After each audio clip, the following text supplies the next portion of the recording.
ये बना दिया था ना लास्ट टाइम कि आपको roll number, name, class, addresses है ना, ये बनाने हैं। ठीक है, टोटल के लिए ठीक है। सम का फंक्शन लगाया, फिर सम करेगी E2 से लेकर के H2 तक। ठीक है, रेंज स्पेसिफाई कर दिया। जो कॉलम सिंबल है वो रेंज के लिए होता है, और एवरेज के लिए एवरेज फंक्शन लगा दिया। ठीक है, और बाकी नीचे कॉपी करते हैं। ठीक, रिमार्क।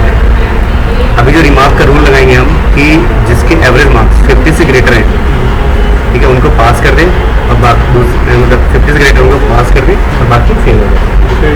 ठीक है, अब यहाँ पे कंडीशन आ गया ना आपका, तो कंडीशन के लिए क्या यूज़ करते हैं, इफ़ यूज़ करेंगे।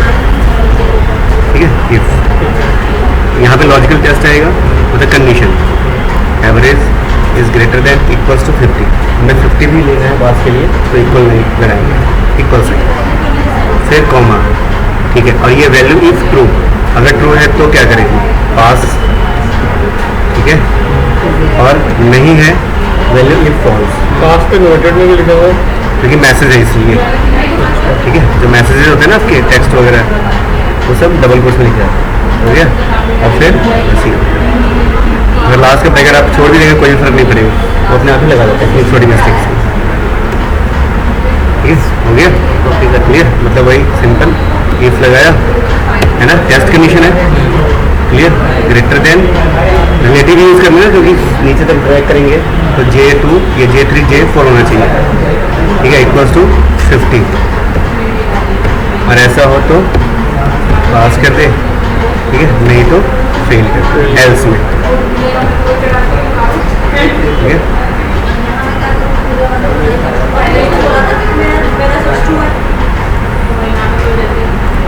ठीक है, क्लियर। सभी मार्क्स ठीक है, हो गया जी। एक को 35 करना, फिर वहाँ से अपने फेल आ जाएगा। खाली मत बैठो फोन के ऊपर।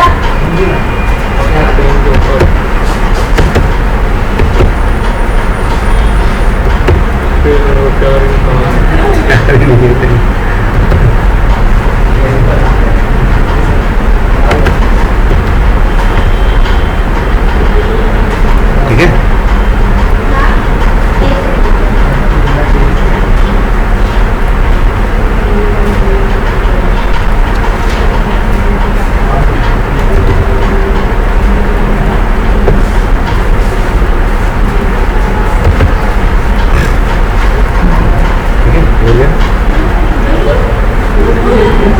ठीक है। आगे समझ में इफ का फार्मूला फंक्शन सिंपल है ना। अभी छोटा इफ देखिए पहले। ठीक है, अब देखते हैं यहाँ पे हम इंसर्ट में जाते हैं। ठीक है, हमारे पास यहाँ पे ऑप्शंस होते हैं, चार्ट के ऑप्शन। ठीक है, चार्ट के ऑप्शन, इसको भी चार्ट तैयार करना, बड़ा सिंपल चार्ट तैयार करना। ठीक है, और जितने चार्ट होते हैं ना, हर एक का अपना एक स्पेसिफिक यूज़ है। ऐसा नहीं है कि जहाँ बार चार्ट लगेगा वहाँ हम पाई लगा देंगे, या जहाँ पे लाइन की जरूरत होती है वहाँ पे हम बार चार्ट लगा देंगे, ऐसा नहीं होता है। मतलब इसके लिए थोड़ा सा खुद एनालाइज करना होगा कि कौन सी डेटा के लिए कौन सा चार्ट बेस्ट होगा। ठीक है, या अगर मुझे ये चार्ट बनाना है तो उसके लिए डेटा मैं कैसे अरेंज करूँ। ठीक है, क्लियर। जैसे एक लेते हैं सिंपल सा, जैसे पाई चार्ट है। ठीक है, बता भी रहा है यहाँ पे, है ना। ठीक है, use this chart type show proportions of whole. ठीक है, जैसे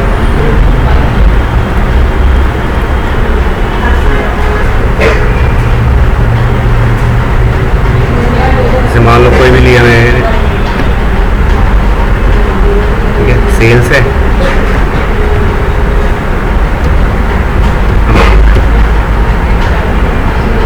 ठीक है, और फिर यहाँ पे नाम ले दिया।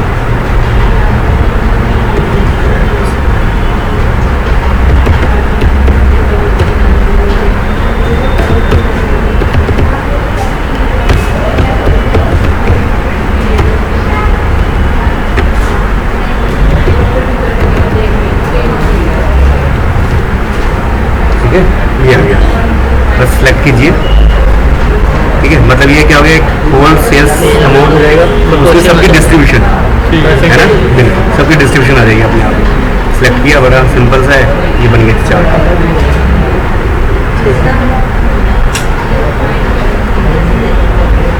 ठीक है, क्लियर, ये अपने आप डिस्ट्रीब्यूशन हो गया। हो गया, एक तो ये तरीका हो चार्ट बनने का, मतलब क्विक चार्ट है, डाटा आपके पास है अवेलेबल, ये डाटा लिया जी आपने सिंपली, है ना, और फिर आपके इंसर्ट पे है, और इसके लिए बार चार्ट है ना, ये आप ऐसे लेते हैं, तो फिर इसके लिए ठीक है कॉलमर चार्ट आ गया, ये अपने आप आ गया। ठीक है, क्लियर, ठीक है।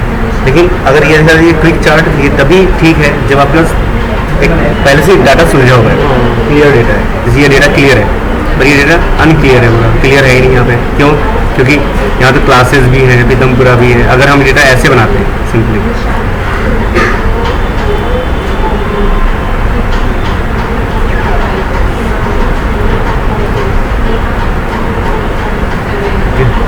ये लिया हमने, ठीक है, अब बनाते हैं, इंसर्ट में जाते हैं, अब चार्ट तैयार करते हैं। अब ठीक है, अब डेटा क्लियर है ना, मतलब मार्क्स बन गया है तो उसके, हाँ, उसके हर एक सब्जेक्ट्स की मार्क्स की डिटेल आ रही है यहाँ पे। ये ज़्यादा क्लियर है क्योंकि डेटा फिर क्लियर है हमारा। ठीक है, कंट्रोल Z करते हैं। अगर डेटा क्लियर नहीं है मेरे पास, ये तो प्योर डेटा है, ये तो है ना, ये तो रॉ डेटा होता है। अब इससे या तो इससे पहले वैसे उस तरीके से रिपोर्ट तैयार कीजिए, वैसे आप टेबल कस्टमाइज कीजिए पहले, टेबल कस्टमाइज करने के बाद फिर उसका चार्ट, क्विक चार्ट तैयार कीजिए। ठीक है, ठीक है। इसके अलावा और एक ऑप्शन है कि आप चार्ट और टेबल दोनों कस्टमाइज टेबल और कस्टमाइज चार्ट बना सकते हैं। कस्टमाइज टेबल और कस्टमाइज चार्ट।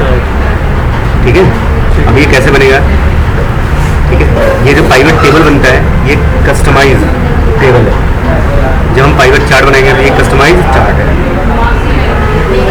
ठीक है, टेबल है तो कस्टमाइज टेबल है। कस्टमाइज टेबल हो तो ये टेबल कस्टमाइज नहीं है। क्यों? क्योंकि अगर मान लीजिए अभी जैसे अभी मुझे दो कॉलम नहीं चाहिए थे, तो मैंने क्या किया, कट करके हटाना पड़ा था। ये कट किया, फिर वहाँ रखा, फिर ऐसे। ठीक है, या फिर मैं इस रिकॉर्ड को पूरे रिकॉर्ड को कहीं ले जाता, फिर वहाँ पे 2 कॉलम कट करता हूँ। लंबा टास्क हो जाता है। लंबा टास्क हो जाता है। तो अब इसके लिए इस लंबे टास्क के बचने के लिए क्या है, कस्टमाइज टेबल है आपका पाइवट को। क्लियर? ऐसे ही जो चार्ट था, ठीक है, चार्ट बनाया हमने और हम चाहते हैं यार जैसे यहाँ पे अभी जो चार्ट बनाया था कॉलमर चार्ट, उस कॉलमर चार्ट के अंदर आ रहा था जी कि बन्नी का रिकॉर्ड ये है, सन्नी का रिकॉर्ड ये है, कहाँ का है ना। अब मुझे बन्नी का रिकॉर्ड नहीं चाहिए, तो पहले मैं यहाँ से रिकॉर्ड डिलीट करूँगा, रो डिलीट करूँगा, फिर मैं चार्ट रिफ्रेश करूँगा। अब मुझे बन्नी का वापस चाहिए, फिर दोबारा टाइप करना पड़ेगा, है कि नहीं?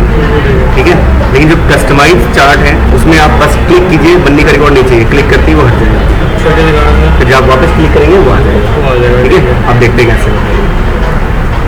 ठीक है, पहले देखते हैं टेबल। ठीक है, अब देखते हैं टेबल, प्राइवेट टेबल पे जाते हैं। ये कर्सर यहाँ रखा हुआ है, मतलब ऑटोमेटिकली ये पूरे जो करंट रीजन है वो सिलेक्ट कर लेगा। ठीक है, ये आ गया। कहाँ चाहिए? न्यू वर्कशीट पे चाहिए। हाँ, न्यू वर्कशीट पे चाहिए। ठीक है, नई शीट इंसर्ट होगी। ये आ गया आपका प्राइवेट टेबल का एरिया।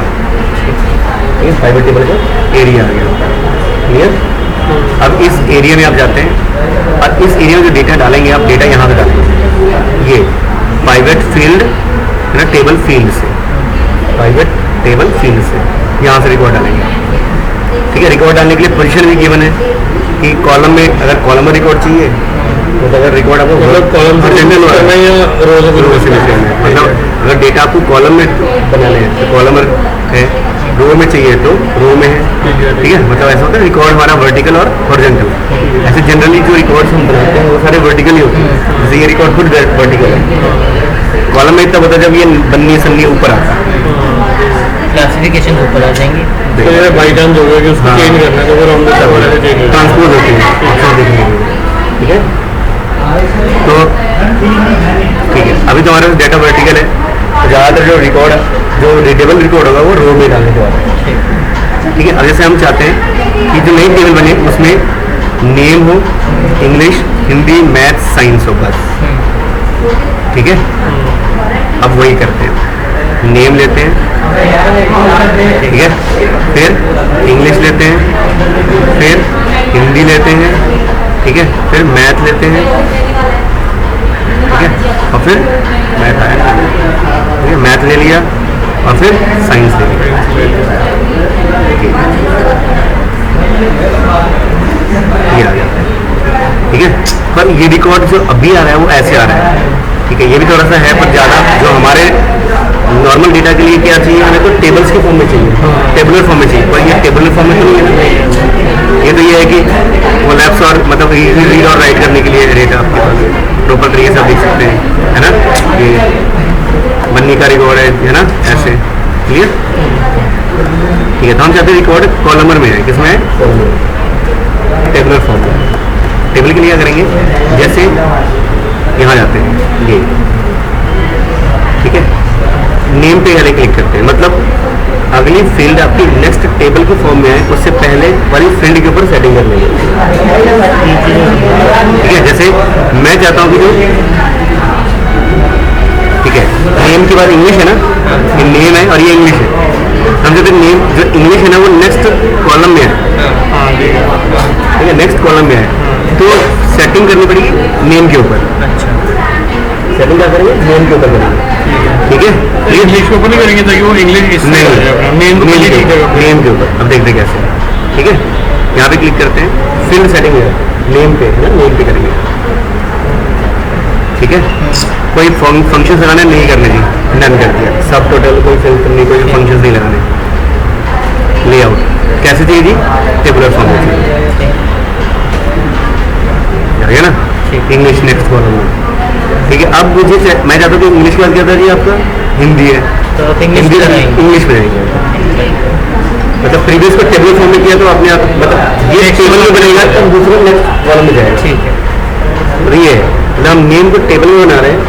जब नेम अपने आप टेबल में बन गया तब तो बाकी जो अपने आप नेक्स्ट कॉलम में आ जाएगा। ये ठीक है, तो फिर हिंदी को बना तो इंग्लिश को करूँगा। हाँ, इंग्लिश पे करेंगे, इंग्लिश में जाते हैं, ठीक है, फिर से यही टेबुलर फॉर्म, जो लास्ट वाला होगा उसको करना होगा तो उससे सेकंड लास्ट होगा, ठीक है। और फिर अगर इसमें बनी को करना होगा तो ये तो है ही है। और तो है ही अब, ठीक है, हो गया जी। फिर मैथ हो गया, अब साइंस।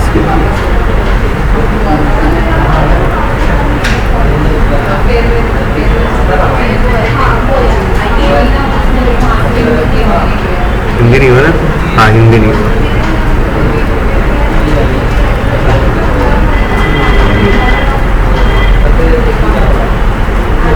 हो गया, बनने नहीं और तैयार हो गया फटाफट, क्लियर। ये है आपका क्या है, अब इसमें से मुझे बन्नी हटाने हैं, बस यहाँ जाएंगे, है ना, बन्नी है ना, ये नहीं चाहिए, हो गया, है ना, बड़ी इजी हम कस्टमाइज कर सकते हैं टेबल को। वापस सभी चाहिए बस ये कर दिया, सिलेक्ट ऑल या क्लियर फिल्टर, ठीक है, ऐसे, ठीक है, क्लियर।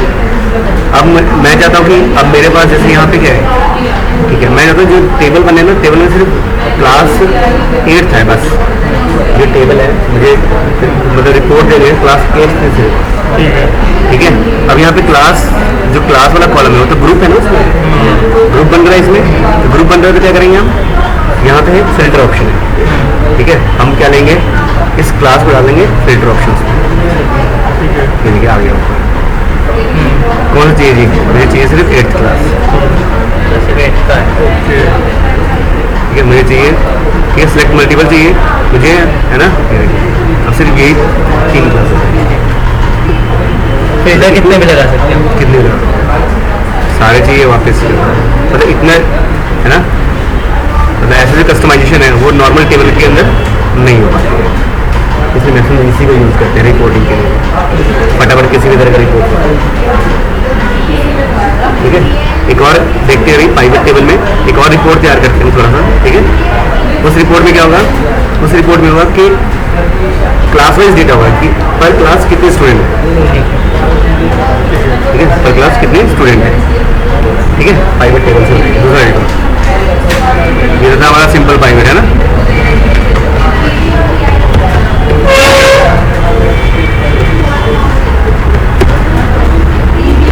ठीक है, अब हम चाहेंगे अब जो रिकॉर्ड तैयार होगी उसमें क्या होगा, क्लास वाइज वो काउंटिंग है, ठीक है, ठीक मतलब स्टूडेंट ज़्यादा हो गया। कितने स्टूडेंट हैं, हाँ, 8th क्लास में कितने स्टूडेंट हैं, ठीक है। अब करेंगे फिर से वही जाएंगे ना इंसर्ट में, प्राइवेट टेबल कहाँ चेंजिंग, बट सर इसके लिए हमको एक और फॉर्म ऐड नहीं करना पड़ेगा। नहीं है तो क्लास ये क्लास तो ठीक है, बट स्टूडेंट्स का भी नाम है ना, बस हो गया। अपने आप आप देखिए हमें यहाँ पढ़ेंगे दिस इज ठीक है, ठीक है। प्राइवेट टेबल पे जाते हैं, वर्कशीट, ठीक है। और फिर यहाँ पे चाहिए मुझे क्लास लेता हूँ मैं रो में और क्लास लेता हूँ मैं वैल्यूज में, ठीक है। क्लास ले लिया मैंने रो में और क्लास ले लिया मैंने किसमें, वैल्यूज में। अभी काउंटिंग आ गया, ठीक है, क्लियर आ गया ना। अब यहाँ लिख दो काउंट ऑफ क्लास या काउंट ऑफ स्टूडेंट्स, मैसेज जो भी था हेडिंग लिखना तो लिख दिया हमने आ गया ना, रिकॉर्ड तैयार हो गया। 8th क्लास में टोटल स्टूडेंट 3 है जी आपके, है ना। 11th में 1 है, ठीक है, ये 9th में 1 है, 11th में 1 है ना, इस तरीके से। ठीक है सर। और इसको अगर वैसे वाले फॉर्मेट में करना हो जैसे स्टार्टिंग में, तो क्या करेंगे, जैसे ये तो इस फॉर्मेट में मतलब इनको मतलब जो फॉर्मेट हमने बनाया था स्टार्टिंग में उसमें करना हो, तो ऐसे वाले फॉर्मेट में करना हो तो क्या करेंगे, ऐसे वाले फॉर्मेट में। ये तो मेन रिकॉर्ड तो आपको है ही पूरा पूरा, ठीक, बट मेरे को वो रिकॉर्ड चाहिए ना जो अटेंडेंट रिकॉर्ड है उसको सारे रिकॉर्ड चाहिए। हाँ तो फिर जैसे नेम है वापस उसी तरीके से आप यहाँ पे रो में कॉलम इंसर्ट करते हैं। अच्छा, जैसे मान लीजिए ऐसे ही रिकॉर्ड चाहिए, ऐसे ही टेबल चाहिए, प्राइवेट टेबल भी, तो पहले रोल नंबर फिर नेम, है ना, और हर एक की फील्ड सेटिंग कर दी। ठीक है। और ओके हाँ अपडेट कर दो, वहाँ पे जाके अपडेट करना है। नहीं, सिंपली अरेंज करेंगे हम, देखिए जैसे यहाँ से मान लीजिए रोल नंबर भी चाहिए, ये लिया रोल नंबर, ये डाल दिया रोल नंबर, ठीक है। रोल नंबर कहाँ डाला है जी, सबसे शुरू में ही है, फिर सेटिंग में है, ये रोल नंबर भी आ जाएगा आपका टेबलर फॉर्म में, आ गया। है ना रोल नंबर। अब और अगर इसी में क्लास इसमें नहीं है, कभी ग्रुप नहीं है ना, मतलब फिर इसको अरेंज कीजिए, मतलब इसको आप रिमूव कीजिए यहाँ से, फिर अरेंज कीजिए दोबारा से। मतलब जैसे अभी नया एग्जाम्पल के लिए नया है ना, न्यू प्राइवेट टेबल इंसर्ट किया था, तो आप इंसर्ट मत कीजिए, जैसे अभी इसका काम हो गया पूरा। नहीं सर, मैं ये चीज़ पूछ रहा हूँ, जैसे वो इसके अंदर जो ये इसको रिकॉर्ड नया इंसर्ट करना है। मेरा ये वाला रिकॉर्ड है, हाँ। उन्होंने कहा कि आपको चेंजेस क्या करने हैं कि बनी हटा दो और ऐसे अच्छा हाँ, ये अब ठीक है। और जैसे मान लीजिए इसमें कोई चेंज करने हैं, हाँ। अब नया रिकॉर्ड आ गया जी एक,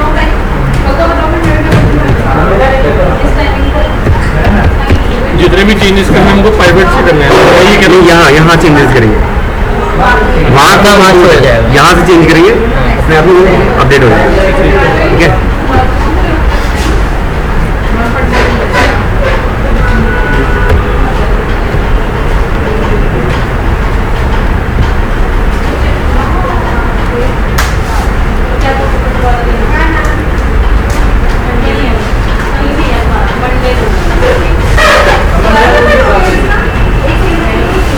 चेंज किया शीट 1 में नया, मतलब एक नया रिकॉर्डिंग स्टार्ट हुआ।